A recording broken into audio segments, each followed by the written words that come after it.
Hello, hello, hello, everyone. It's Dr. Tamara Beckford, and welcome to the Dr. Tamara Beckford Show. Okay, so today we're going to be talking about investments and wealth building. So I don't know who here does not want to know and learn ways to build wealth. I brought on one of my sister docs here who is going to give us this. Now, have you ever sat and thought about, like, you know what? Is this all I can do? Or is there another way for me to build wealth other than the day-to-day grind? Well, if you have thought about this, today's conversation is all for you. All righty. So we're talking about from the ER to CEO, the $49.1 million wealth blueprint. All righty, let's get this party started. This wonderful sister doc of ours, she's a graduate of George Washington University School of Medicine. Then she did her residency in emergency medicine, ER stand up, hello, at Carolinas Medical Center. Now, she's had this passion for financial empowerment, and so she founded the Pheenyx Capital Investment. She's been helping healthcare professionals build wealth through multifamily real estate. Now, in addition to that, she's also the creator of My Expansive Life, which is a community platform that's dedicated to mindset transformation, personal growth, and unlocking limitless potential for those who want it. Who am I talking about? I'm talking about the one and only Dr. Nkem Ezeamama. Go, Dr. Nkem. Hey. Hi. Oh my gosh, that was the best introduction. That was the hands down best introduction ever. I am so excited to be here, Dr. Beckford.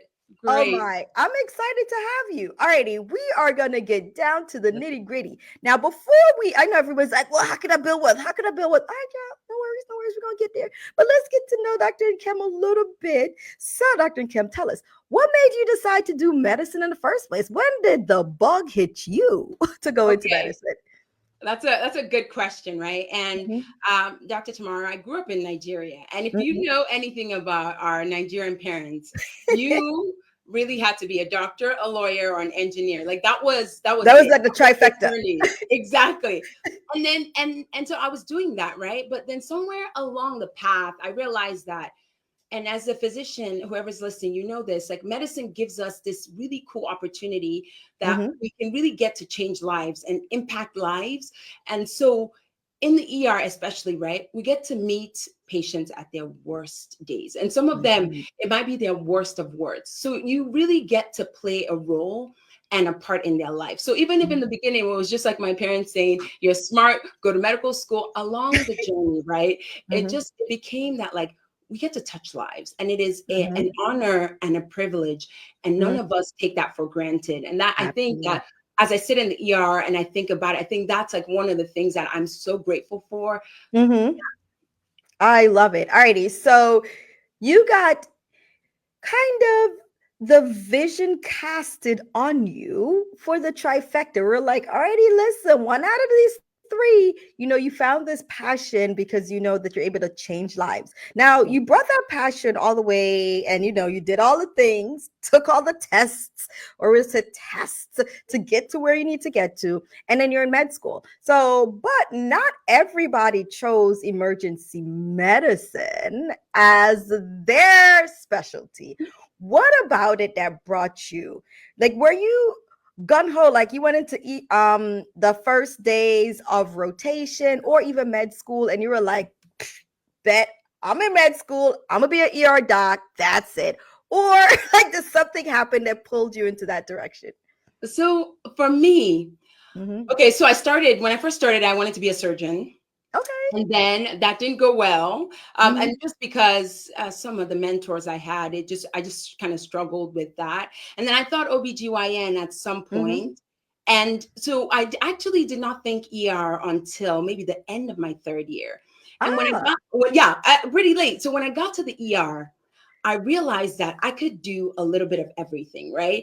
And I remember the best analogy I can give is like, in the ER, like when I walk into the ER, even till today, right? It feels like I'm like gliding or I'm skating, and I don't know how to skate. So like imagine, so like this is really like it's their highs and their lows, right? And so like in the ER, we have a unique skill set, right? You know, we are jack of all, but we get to Right. be able to do a little bit of everything. And so like, I'll give you like, so I've reflected, especially more Mhm. as I step into entrepreneurship and build Pheenyx and my expansive life, right? I've had to pause and really reflect on, how did I even end up in the emergency room in the first place? And Mhm.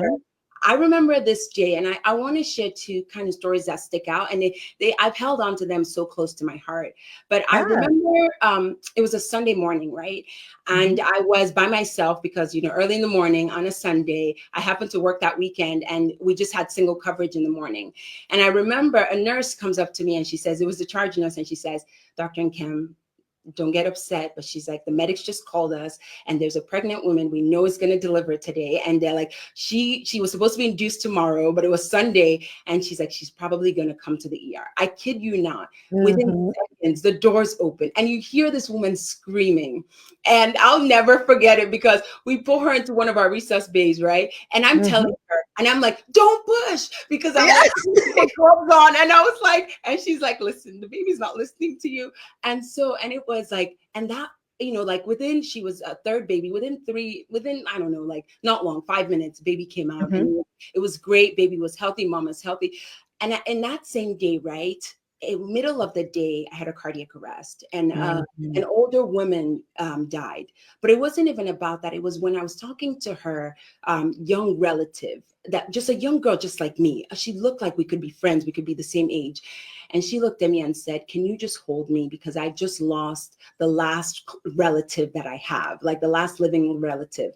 And Mhm. I was so touched because like in a day, you, Mhm. you can bring life into the world, and you can help facilitate that. And the same time, right? Like you're the Mhm. last person that like touches someone who ends up dying, you know? So like, Yes, so that is something that like I don't take for granted, right? And absolutely. it just really, it's humbling and exciting because we Mhm. really, really get to play a role in shaping people's lives, right? And so that's like, Mhm. when I think about, I would do it again, right? If I had to, and also emergency medicine has given me the freedom, right?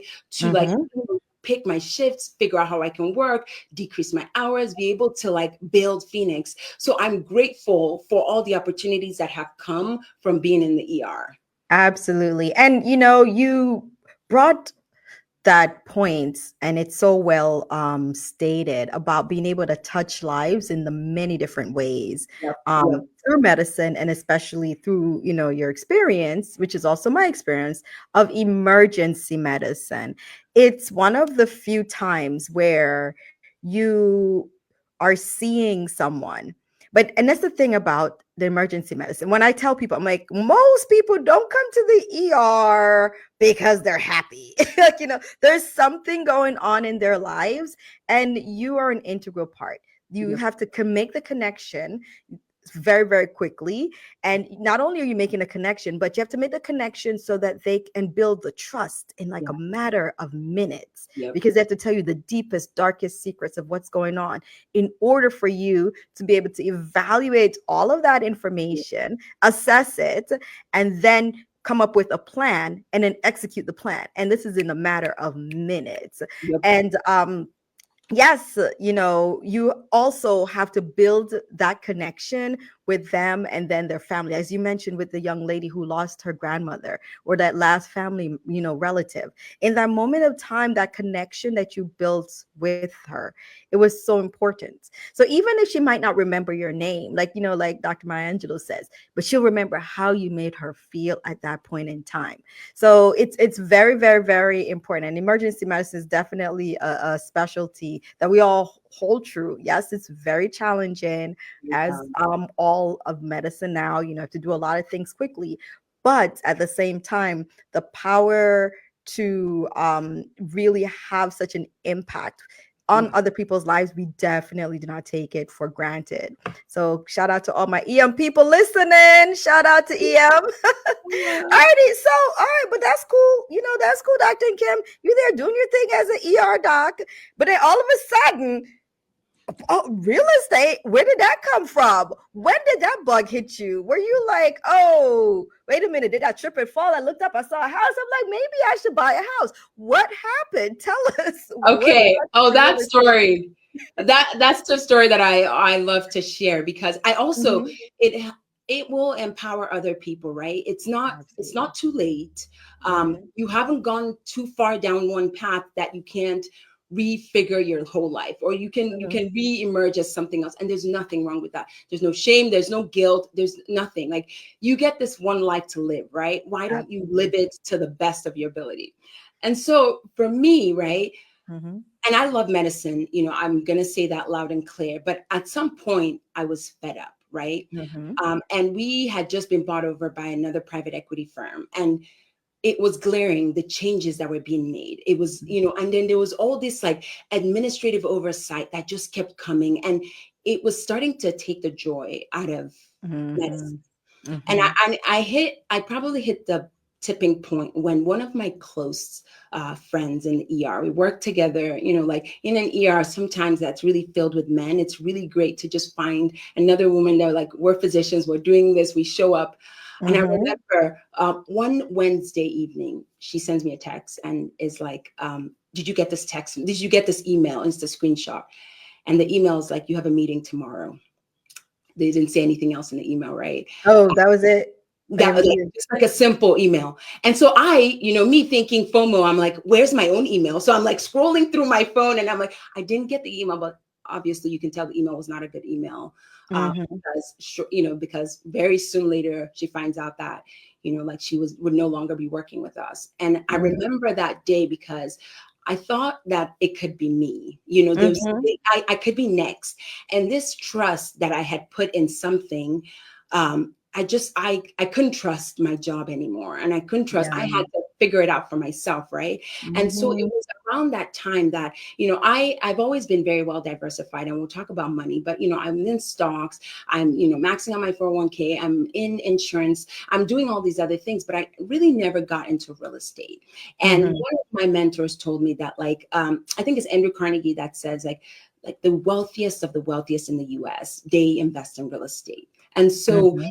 I started small. I didn't, this today, when I think about where I am, and I'm so grateful for it, that day that I made that decision, I could not even have dreamt about, what today would look like, or even what the future would look like.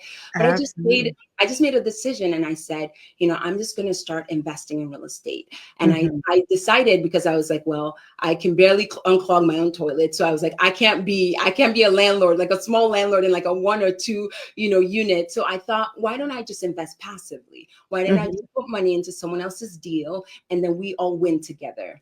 Mhm. Little did I know, and that deal did so well, and the one after that did really well as well. And so I started thinking, why aren't we talking about this? Why aren't Mhm. we getting educated about this? We spend, we are, as healthcare professionals, as physicians, we are high income earners. But Absolutely. what are we doing with our money? There's a lot of times that you hear physicians, like living paycheck to paycheck, working from one job to the other. And they're literally trading their time for money. And I Mhm. just thought, why aren't we talking about this? And so I started sharing it on LinkedIn. I started just educating people. And I said, there has to be more like us at the table. Mhm. There has to be more of us talking about this, sharing, like, who's investing in what, how are we growing, how are we thinking about generational wealth, how are we getting passive income Mhm. on the side. And so I remember, I'll never forget, I had now an investor, send me a message and said, well, find me the deal and I'll jump in with you. And Dr. Tamara, it was that simple, where I was like, okay, I was like, if I went to med school, I can figure this thing out. And so Yeah, right? and so I started reading, I started learning. I took an underwriting class for almost a year, right? And I was Mm. like, I'm going to make it, because my investors trust me. So I was like, if I'm going to bring you a deal, it has to be the best of best. I have stress tested. I know what the numbers mean. I Mhm. can say confidently that this is a deal that, come in with me. And I will also have skin in the game. And every deal that my investors invest, I invest my own hard-earned cash in it. And so, Absolutely. and so that was it. And today I'm so grateful because, I've had investors who don't even know me, but who's like, I see the vision, I see where you're going, and I want to link Mhm. arms with you. And so it has been a humbling, exciting, transformational journey. And I'm tickled, to just where, to just see how the story unfolds, and even more Absolutely. how we can bring healthcare professionals, physicians, investors alongside with me. So we're all winning Mhm, together. We're all growing together. And so you don't have to rely solely on this one job. You can start mhm. thinking about, like, what does time freedom look like? What does financial freedom look like? How do I do things on my own terms? And so, yeah, so that's a little bit about how this whole thing started, how just like how I got into real estate. But it was a sad story, but it has turned out to be something that has been very empowering. And then Mhm, I get to give back. I get to teach others. I get to figure mhm. out how we can do this, grow together. And I'm just thrilled and excited. As you mentioned, there are a couple of things that I'd love to highlight about that story. Some, of course, are sad, but then there's like this transformation of good coming from something that was very, very, very painful. Um, One is the realization that we did not have control over our Yes. own destiny, Yep. right? And here's the thing, too, someone who went to medical school and did all of those years of medicine, studying, taking exam after exam after exam, and consistently being tested, tested, tested, and then doing training and all these years of training, missing out so many On times with life. loved ones, friends, and even some of probably the most fruitful times of our lives. And Yeah. then you're working and you're given to your job. And then to find out that they no longer want you, Yeah. that is a hard pill to swallow, Very much. you know and so our heart goes out to your colleague for that painful day, but it also brought, and I'm pretty sure brought to the realization that things are not the way it used to be. And so when a lot of us went into medicine, it was still at the time, we were all told like things are changing. And we're like, when you're 20, 21, and you hear things are changing, you can't really fathom what that means. But of course, once you're now like at the end of your 20s, which most of us, by the time we finish this, we're like, we're pushing 30s, and we've used up a lot of those years. And for you to look back and to feel like, whoa, did I waste that time? That's very, very painful. So pulling back control, which is something that I love to talk about, into your Yep. own hands, because a Yep. lot of things pull control from us. It's so important. Now, one of the ways to do that is being able to have the time and financial freedom. Yes. So you recognize that, like, whoa, and you recognize that by sitting and doing that aerial view of your life, secondary to the life of our colleague, and I'm saying our colleague because all of us are EM, I you agree. know? Yeah. So the life of our colleague, and recognizing that something has to change because the decisions that are made for you Yeah.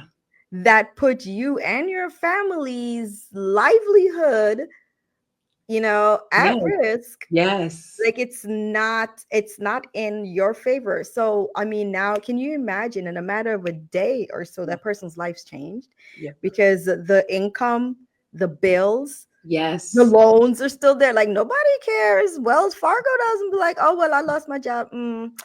Sorry. Our heartfelt condolences. How many of y'all heard that story? Our heartfelt condolences goes out to you and the family, but we still want our money at Yep. the end of the day. So now, like Dr. Nkem says, you know what? Let's pull this back into our own hands. And Yep. what's one of the ways that the wealthy to build wealth within this United States is that you have to own real estate. And the Yes. wealthy of wealthy, and if you look from, as you said, Dale Carnegie said it, right? Think and Grow Rich, Yep. everything that's out there. How can you provide for you and your future generation? You Yes. have to have real estate as part of that portfolio.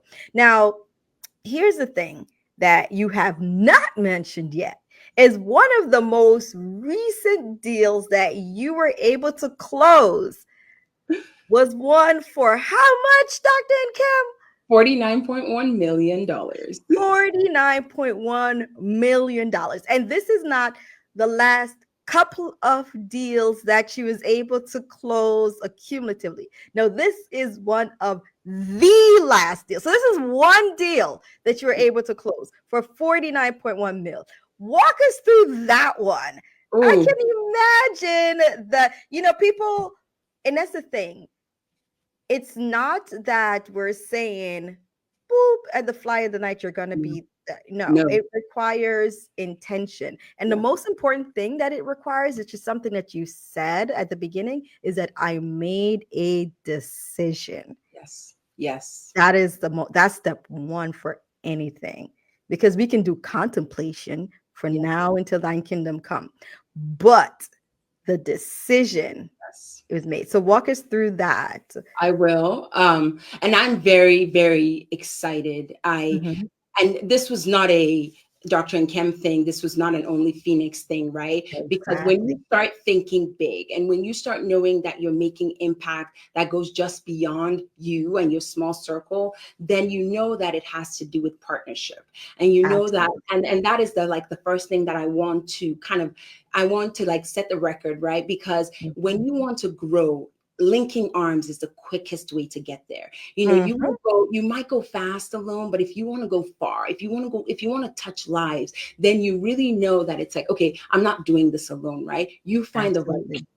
the right people who will come together with you and then like actualize your dreams, right? And like Mhm. your dreams don't scare them and their dreams don't scare you, because it's like, this is what we're called to do. And so that is the start, right? So I'm just going to Mhm. walk you through this deal because I want people to really understand how it happened. And Yeah. Dr. Tamara said something important, right? You have to start somewhere. So Mhm. I don't want you to be sitting or listening and thinking like this just happened one day, right? Absolutely. I made a decision years ago, and then I started building on it, and I started Mhm. putting in the work, and I took action. Mhm. There was a lot of faith, and there was a lot of massive action that happened along the way. So I just want to encourage you, as you're thinking, like, is this the right time? You can sit on the sidelines forever, right? You can sit there, you can go through analysis paralysis of this, of that, but the learning comes in the doing, the growing comes Mhm. doing, the growth comes in being uncomfortable. And sometimes that means that you have to step out and you have to do that thing that you're really that gets you nervous, that gets you. Yes, it's you nauseous. Yes, exactly. And so it took us, before this deal, I didn't close a deal for maybe a year and a half. And so, Mhm. but we underwrote like almost close to, well, no, we reviewed close to 1,000 deals. So I just want Mhm. you to put that into perspective, right? Mhm. Because the one thing that I did not want to do is find the next deal, which could have been a wrong deal. So I was Mhm. okay with sifting through, with the needle in the haystack, looking for the one that made sense, that the returns made sense for our investors, and that this could truly be the path to building wealth, right? And so Absolutely. there was a lot of relationship with brokers. There's a lot of relationships that happen, along the way. Mhm. After we found it, right? After we found it, you think, okay, we found the deal. It's that easy. Now, when you You're like, we found the deal. Click, got it. not even close, No. when you start doing something that big, right? There's a Mhm. level of growth that you have to overcome. And so we went from raising a little bit of money, and it's not a little, right? 1 million, 2 million, 5 million here. But now we were looking at raising 18 million, right? Mhm. And that was it was a different mind space. It was a different headspace. It was even a different set of investors that we were looking at. And Mhm. so, at some point, I'll tell you, at about 15 million, about 13 to 15, we tapped out of our retail investors. So you and I, just Mhm. investing healthcare professionals, busy professionals, physicians, lawyers, accountants. And we sat down and we said, how are we going to do this? How are we going to figure this Mhm. out? And, even at some point you may have thought, well, we've tried and we've done our best, right? We came this far, pat on your back, but we said no. We made a commitment to our investors. We made a commitment to ourselves. We made a commitment that we would see this through. And when you accept that success is the Mhm. only option, right? You will Yep. find the ways that you need to do it. And you don't have to have all the answers.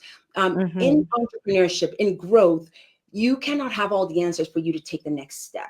You have to Absolutely. step out in faith, knowing that you have the skills, you have the network, you've built the person that can achieve that big goal, right? And so Mm-hmm. that you become the kind of problem solver that figures out that I don't have all the answers now, but I'm the type of person who can figure it out. And so Absolutely. that was the next step, which was a challenge.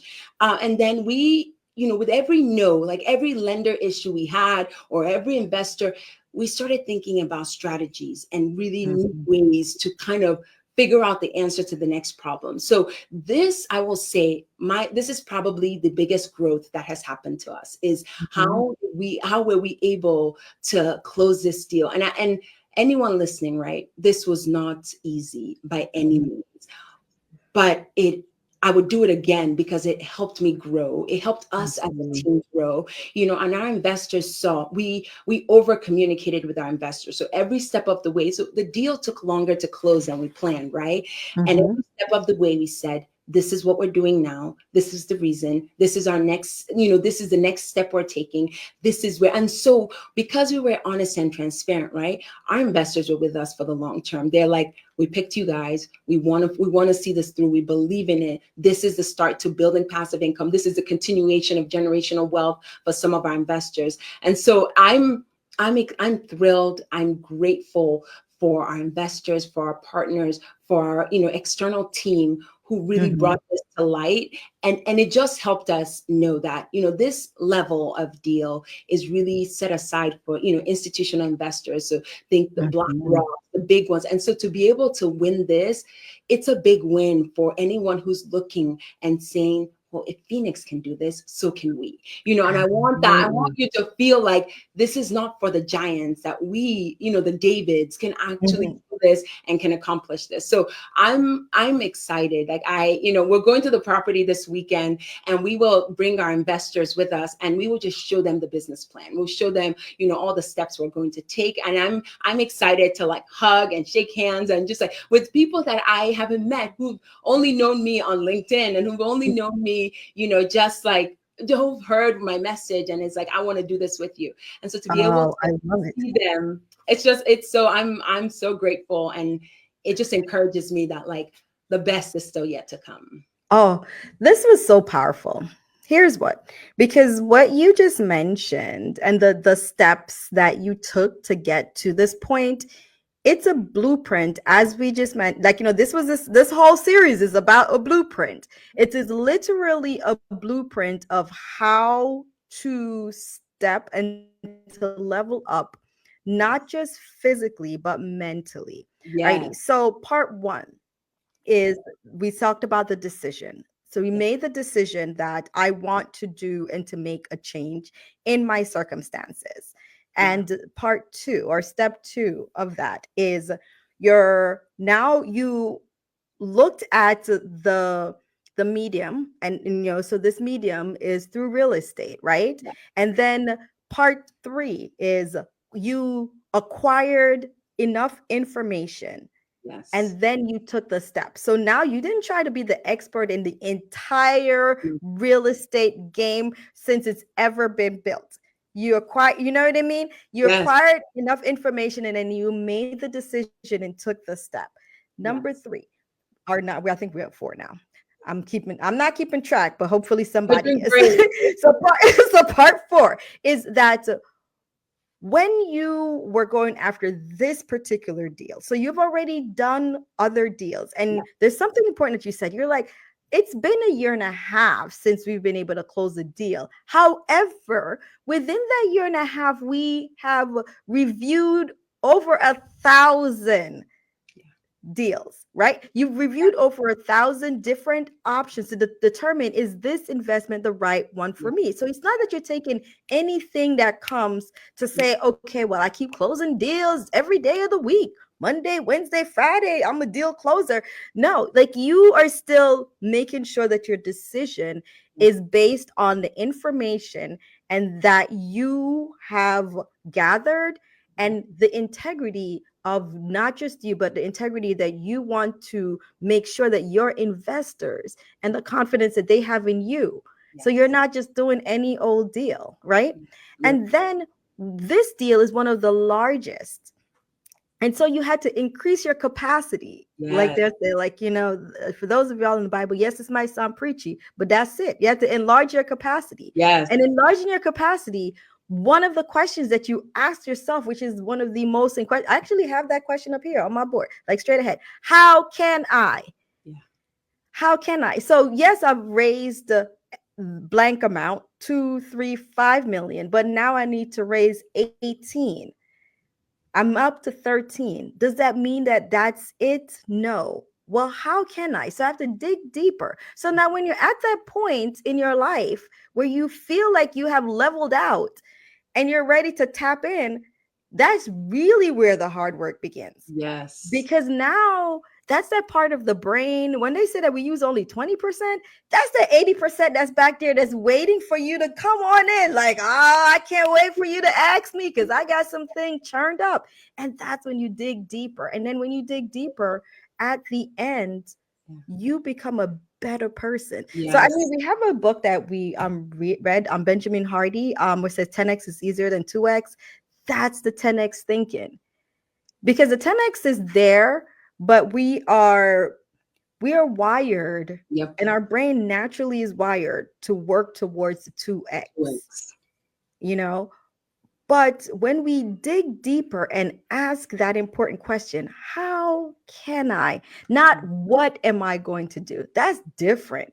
What am I going to do is based on the capacity of what you have right now. How can I is digging deep in the barrels, that cobweb part of the brain that you refuse to ask, that's sitting there just like, please just ask me how, and I'll come up with something for you.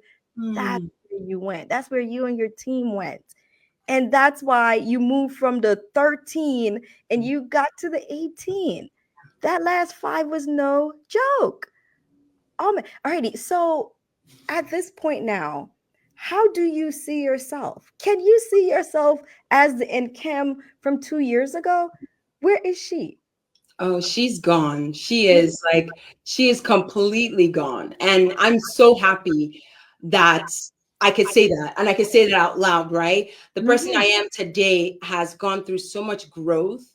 I see things differently. I see things very differently because there's not a lot of things that I cannot do. And it's not because I'm superwoman or I have the strength of 1,000 lions.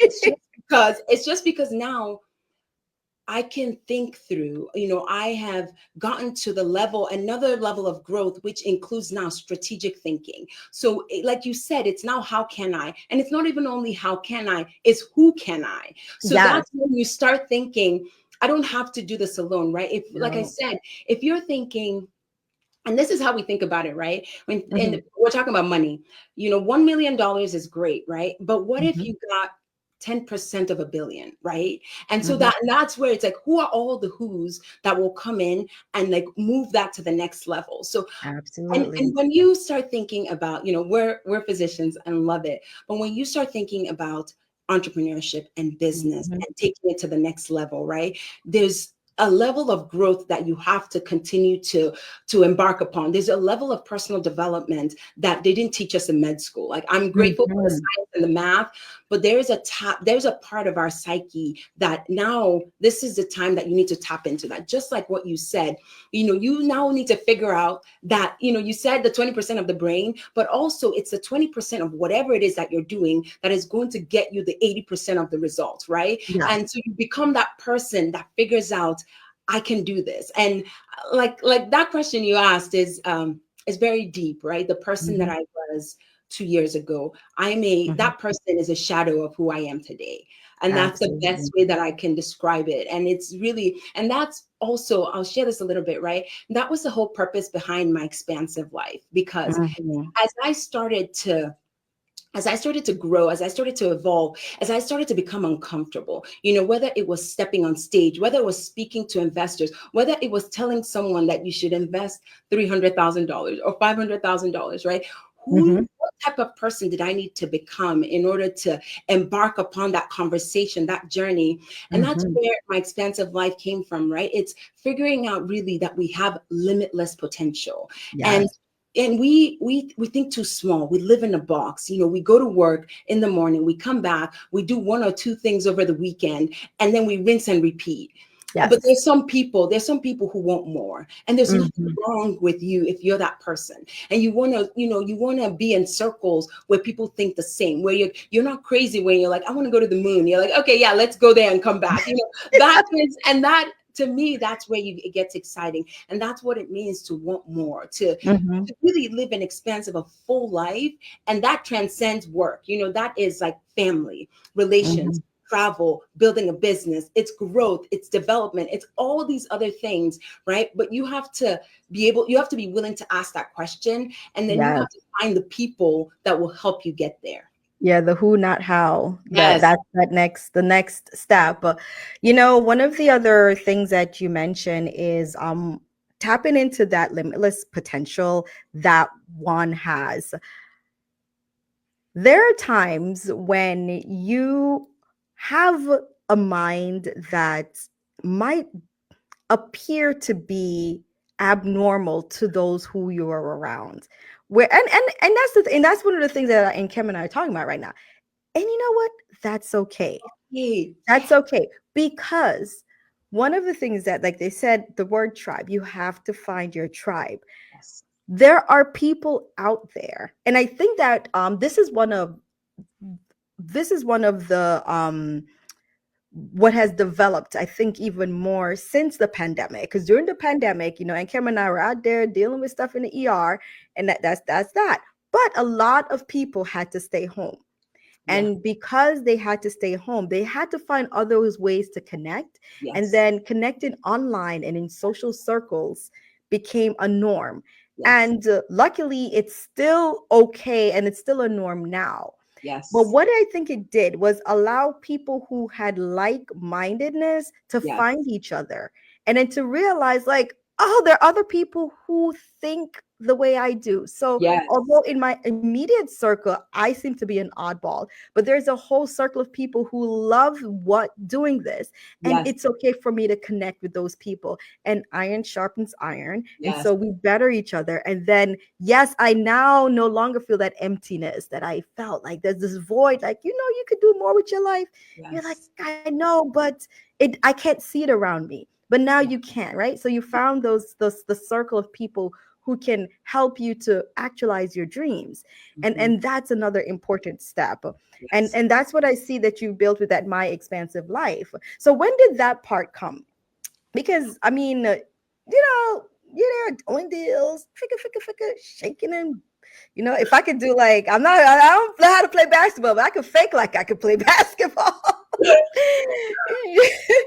But then when did you start realizing that you needed to build a community to help people to think this way?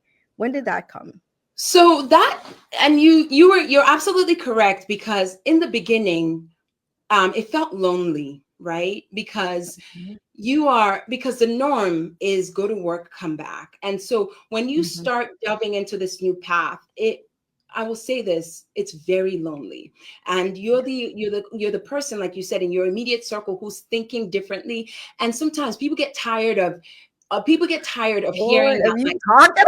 like you just get tired, and so you very quickly realize, okay, if they don't want to hear what I'm saying, I can't keep forcing this on them, and Mhm. so it came from my expensive life stemmed from my pain point, that I was just uncomfortable and I really wanted to grow. And that's where really my expansive life came from, right? It was, I saw that, like, I needed to grow. I needed to step out of my comfort zone. I needed to find the right people. I needed to have people who kept me accountable. And all of those things were part of how my expansive life came about. And I was afraid, first of all, to like really bring it to life. But at some point, right, I couldn't be afraid anymore. And I put it out to the world and I said, is there anyone else who wants to grow, who wants to step out, who wants to live beyond their 9 to 5, who wants to live life on their own terms and figure out time freedom, like location freedom, financial freedom. And that's all the things that we talk about when we think about, my expansive life, living a bigger life, a fuller life, and just like really living life on your own terms. I think that's the best way to describe it. Okay, take questions. I can answer questions. I could see, I'm on LinkedIn, so I could see it. And then I could just answer questions if anyone has questions. How'd you find your tribe? Okay, great. It took time. And for anyone who is trying to figure out how to find their tribe, this is not easy. It takes like testing and trials. But I think that this is a part where mentorship and community plays a role, right? So figure out the type of people that you want to connect with. LinkedIn is a great place. So I started showing up on LinkedIn and I started seeing people who were like-minded. And I just started asking, hey, do you want to do this with me? Can you keep me accountable as I grow? And that's really how I started to find my tribe. Another thing is, our investment group, right? One of our investors, I just said, hey, this is the path I'm going. I want to link arms with you. And we invested in a deal with them. So you have to try to figure out, you might not get it right the first time, but keep searching, keep asking. And I think that it will come. And for Dr. Chinyelu, who asked that question, right? It's difficult, but you also have to be vulnerable in how you show up, right? Because sometimes people are lurking, people are hiding, and it's maybe you might be the person that takes the first step to say, hey, I'm looking for a tribe, I'm looking for a community, I'm looking for accountability. And I'll say this as well, and I'm going to be very honest and transparent. Sometimes you have to pay to be in the right circles, and I don't think there's anything wrong with that. And so sometimes you have to put skin in the game, and you have to pay to be in communities where then you can find your people and they can lift you up. And I will say that my growth in Pheenyx has been significantly fast-tracked by finding the right community and finding the right tribe. So I hope that answered your question. I'm still looking down at my phone. And then my question is, I can't imagine how you handle time demands. So for time demands, you just have to make it work. You have to prioritize. And I read this book, which I think is like, this book is called Buy Back Your Time. And you have to figure out the who can help you buy back your time. You have to figure out your $10 task and your $10,000 task. Your $10 task, you shouldn't be doing it. Give it to someone else. Audit your time like it matters the world, because you can't get time back. And so use it to the best of your ability. The things that you don't need to be doing, outsource them. And the things, that 20% that's going to move the needle, that's what you need to focus on.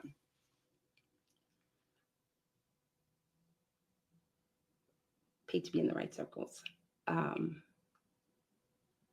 How was your first month of venturing into real estate?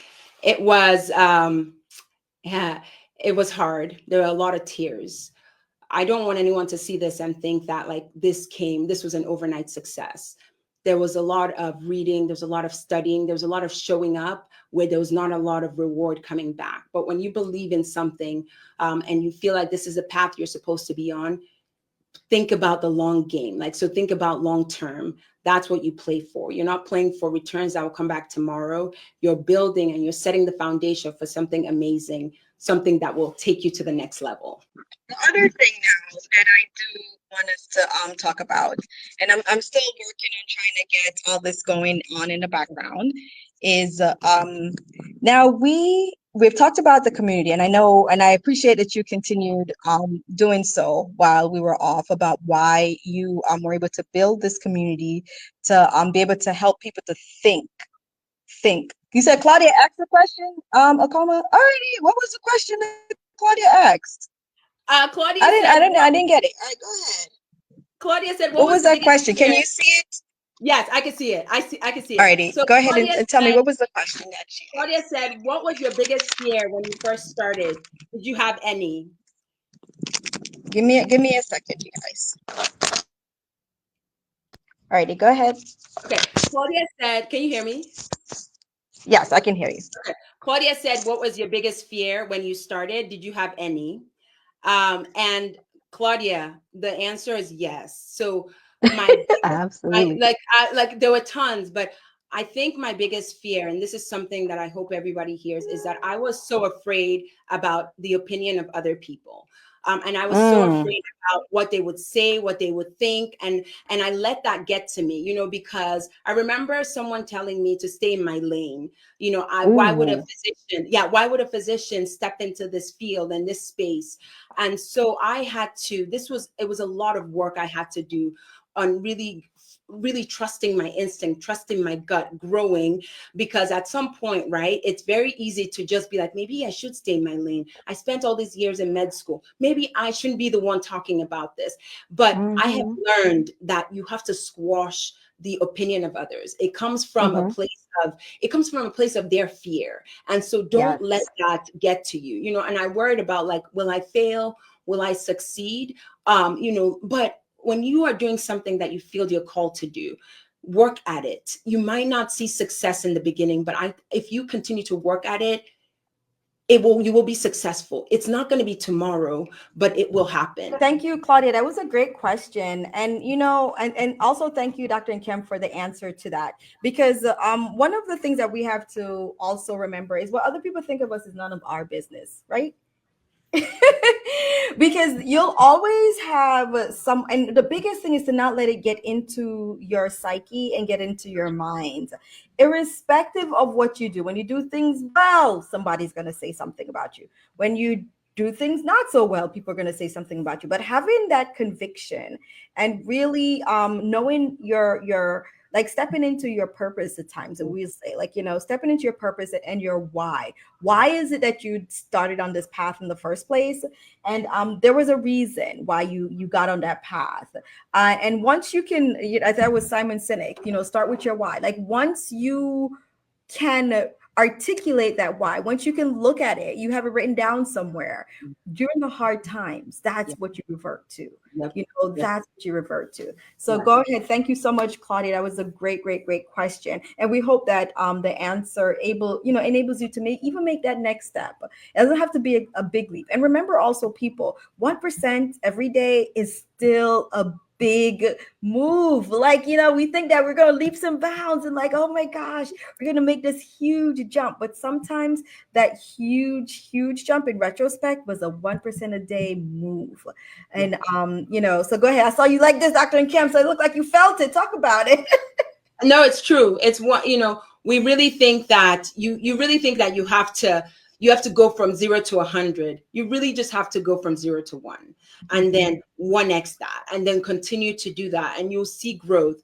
You know, there's frustration in, you know, I know people are frustrated because you're like, I've been at this, I'm not seeing, but I encourage you to keep going, to just keep, it's at 1% every day. You will look back at the end of the year and you will see growth, and then that will propel you to keep going. So that's truly that 1% makes a big difference. Absolutely. Shifting towards your better self. That's right, Dr. Chinyelu. Definitely shifting towards your better self. Now, here's the thing. I'm not sure if you got to talk about this while the internet decided to kick me off my own show, but there are times when we go through burnouts. Yep. And a lot of us have gone through it. Have you ever experienced burnout? And if so, what did it look like for you? And what was it that you did that got you through that moment or through that phase? So for me, I have definitely experienced burnout. And when I started building Pheenyx and my expansive life, right, I had something bigger to look forward to. And so work was easier, work was more fun. I was seeing the impact that I was making in the hospital and out of the hospital. But I remember it, right? I was driving home, as you know, like in the ER, some of our shifts are very late. And so it was after a 5 to 2 a.m. shift, and the shift ran late. So I was leaving at around 2:45. And I remember thinking and asking myself, right, that I remember thinking I didn't have control over my life. And I thought, will there be a day that I will not be driving home at 2:45 a.m. in the morning? And I asked, what would the next 30 years of my life look like, right? And I'm always learning from others. And so I have 2 colleagues. One of them just retired from the ER, and another one is 20 years older than me, who is still in the ER. And I ask them all the time. And, you know, I used to ask her, she's gone now, and I still ask him. And I say, how did you continue to do this for this long? Because right now I can't even see past like a year. And so And so he said, medicine is different today than when he practiced 20 years ago. And he said, Mhm. more is being asked of us. So it's do this on top of this, on top of this, on top of this, on top of patient. It's just there's so much more that's being asked of us, and it's taken away from the joy that the reason why you decided to do this in the first place. And it becomes more glaring now that you are trading your time for money. Because now that you know, now Yeah. that you're educated, you're like, man, time is that one capital that I cannot get back. And so what am I Mhm. doing really to help myself, to move myself forward? And that's when it really hit me, right? And so when I asked myself, what does the next 30 years look like? For me, it was more freedom. It was more security. Mhm. It was more options. And I knew that I might not be able to get all of that in the ER. And so when I made that realization, along with all the things that I shared with you guys in the beginning, right? It was very clear and very evident for me that this is the time for me to start figuring out what next. And when I tell you, right, I talk to a lot of physicians, and I talk to a lot of women who are just like, this is killing me. And so to be able to Yeah. just tell, like, these are the things I did. This is how I invested in myself. This is how I put more Mhm. into this. This is how I grew this. All of it is just empowering to help you figure out your own story, because your story is different from Absolutely. my story, right? So how I do things or how I think is different. But if I can help that person by sharing some of the things that I've done to help you grow, or to be able to answer that question for yourself, what do I want out of life? What more do I want? Like, I'm mentally exhausted, I'm physically exhausted, I'm emotionally exhausted, and I'm still giving and giving, because that's all that's expected from me. When you pause and you start thinking about, what about me? And there's nothing wrong with that question at all. But it's like now figuring out the things that excite you, figuring out the things that move you forward, figuring out how you can impact lives. I think that's when burnout, I started experiencing it a lot less. Mhm. Life was fuller for me. And I really felt like I was doing something where I was like impacting people on a large scale. And that's a great, great, great answer. And I think that for those who are in the throngs of burnout right now, and number one, we don't take it lightly, and we understand that feeling and that sentiment.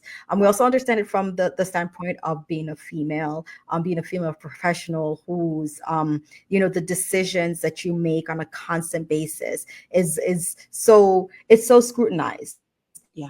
and it's not necessarily scrutinized externally. Sometimes it's scrutinized a lot internally. Like we hold ourselves to very, very high standards.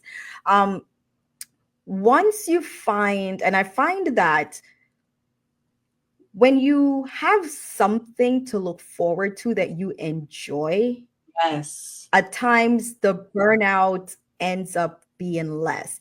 And I submit to you that at one part of the burnout really encompasses the fact that the joylessness that occurs is because we have lost the ability to find something to do that we want and we like to do, Yes. because we're doing all the things that we think we ought to be doing.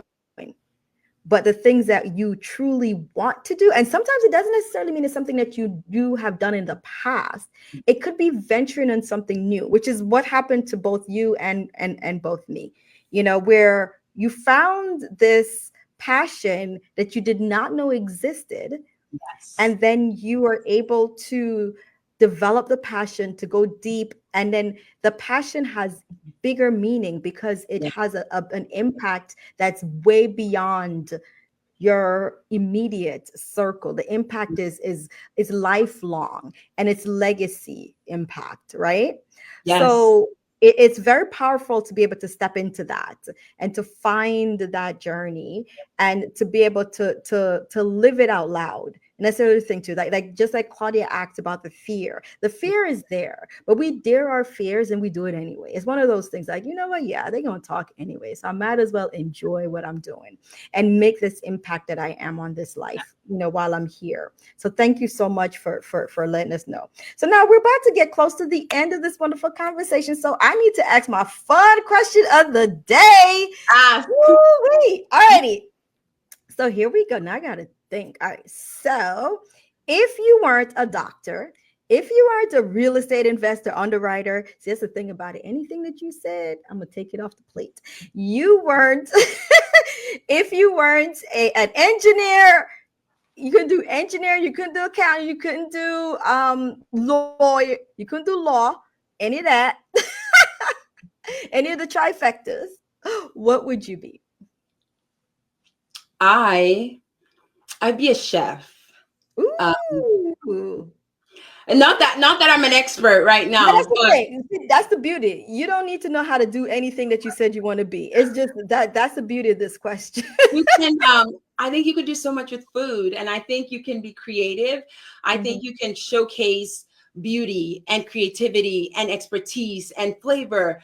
And I think that and I think it could get you to really cool parts of the world. So I would be a bomb chef. Like I would figure out how to inspire art and bring it into food. So it's just something that I've always thought about. And I think when you eat good food, it touches mind, body, soul, spirit. So I think I would.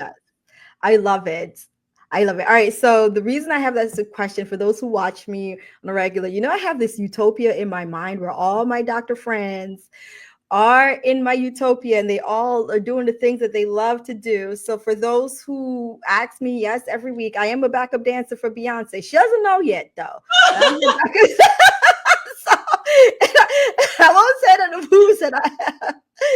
But alrighty, so we have Dr. Nkem, who's our chef. So after the performance, we have somewhere to eat. So that's that. Alrighty, Dr. Nkem. I was about to ask you, wait, when were you a dancer? Girl, she don't know that I'm a dancer. I don't know that I'm a dancer. But but that's definitely what's going on in my utopia, in my mind. Well, there's so many people who've gotten inspired because we even see Claudia. Thank you so much, Claudia Garcia, Dr. Chinyelu for jumping in. Mr. Okoma. I'm not sure. Are you Dr. Okoma or Mr. Okoma? But either way, I really, really appreciate you spending the time with me. I lost all my other people that were saying hello in the chat throughout this conversation.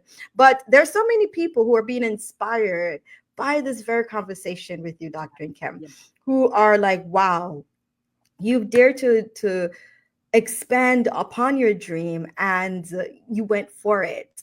And then there are others who are like, oh my goodness, wow, I would love to learn more about this passive investment. How can I be a part of this? And when you have your next set of, fundraising, maybe this is something that I want to do because I want to be able to live life, on my terms. I want to be able to live this life to the fullest, and trading time for money is not the business. Like I would say, it ain't the business. So how can we get in contact with you? Let them know. How can they do so? Okay, so I'm on all platforms, but clearly you know that I love LinkedIn. And I think LinkedIn is just an amazing platform to help you grow individually, professionally. And I think that you can meet some really neat people. And Dr. Chinyelu asked about your tribe. I really think you can even find them here on LinkedIn. So you can always reach me on any platform, but if you're listening on LinkedIn, feel free to send me a DM. And then our website is www.phcinvest.com. And then my email is Nkem, Nkem @phcinvest.com. So anyways, but like any on social media platform, just send me a message and I will 100% get a hold of you. Love it, love it, love it. So any last words of encouragement for those who are listening, who've been in the chat, who will be listening or watching this later when we drop it on the tube of the YouTube? So I think that a lot of people here are thinking about what next, what can I do, or how can I transform my life? And I would just say, I think that the worst thing that you can do for yourself is inaction. And I think that a lot of us, maybe you're afraid of failing or you're afraid of all these other things, but I think the biggest fear you should be afraid of is inaction. Because I think that when you decide, I know, when you decide to take action, when you decide that I'm fed up and I'm tired and I want to do things differently and I want to live life on my own terms, I think that when you make that decision, you will succeed. And I want someone here to hear that tonight, right? If you are afraid, or you're like, I really wanted to do this yesterday, it's not too late to do it today. And so just let inaction die and make the decision today that you're going to take massive action in anything that you want to do. Absolutely. I love that. Let inaction die. The fear that inaction uses to paralyze us really is just, it's a, is a, it's a deceptive tool from the larger and most expansive life that's out there for us to live to the fullest, to see things from a perspective that you never in your wildest dream would have thought. There's so many times that I'd say in these last probably 4 to 5 years, have been in rooms where I never thought I would have been in. When you look and say, and it really started with just taking that step, that belief that why not? That's another phrase. So we got a couple phrases from today: the how can I, the who not how, and this is another one. Why not? Why not me? Yeah, why not me? Love it, love it, love it. So thank you so much. Now here, this is what happens. So some people, they jumped on at the end and then they're like, oh man, I didn't catch all of that. And that sounded like it was a great conversation. And I'm like, yeah, it was. Even though I got kicked off, it was still great. So this wonderful conversation can be found on our Your Caring Docs website. Just go to urcaringdocs.com. Select podcast. You go see Dr. Nkem's beautiful face. You click it and you download that episode. Now, here's the thing. We talked about so much mindset, how to really move yourself to that level here, that I think is just very powerful, not just for you, but for at least 5 or 10 of your friends. So you know what? Share this podcast with them, share this episode with them, so that collectively you guys can grow as a group. And where you are now does not necessarily mean this is where you're going to be at the end of this year, right? So with that, we want to thank you so much, Dr. Nkem. Thank you all who have been in the chat, who have been with us the entire time, for helping us move on to the better version of ourselves. I want to really, really, really take this time. I do not take it lightly for the time that you guys invest in listening to my podcast and for even watching on Thursdays. Time is one of, like we said, the most valuable assets. And therefore, I definitely want to let you know that I really, really, really appreciate all that you guys are doing for us. Alrighty, I'm Dr. Tamara Beckford with Your Caring Docs and Truly Balanced Wellness. We will catch you guys next time. Bye, everyone. Bye.